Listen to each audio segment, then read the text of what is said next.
guys, anhin na po ta sa atong gulayon guys. So, kaya tigtag-asa nga bato. Hoy! Asa, oy. Nakagulay na may kasani guys. Isa. Ningkuyokot pa siya. Ito sa itoan. Mahal baya kayong batong karon sa palengke ay. Ang 10 pesos, barg 5 ra ka buok. Pa oh.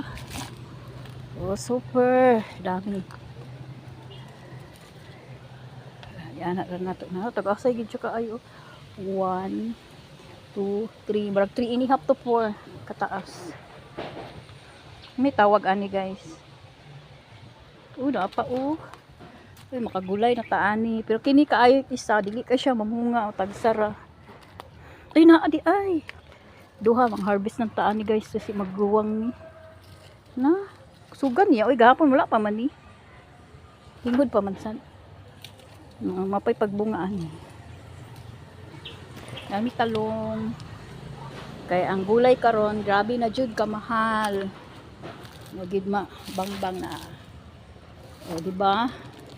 Kung mangugira jud kag tanom guys, makagulay jud ka, hindi na ka mo palit. Tuwa pa o isa. Napadaghan uy. Kagulay na taani guys, ug gisaduho na to ni. Thank you guys. Salamat sa pagtan-aw.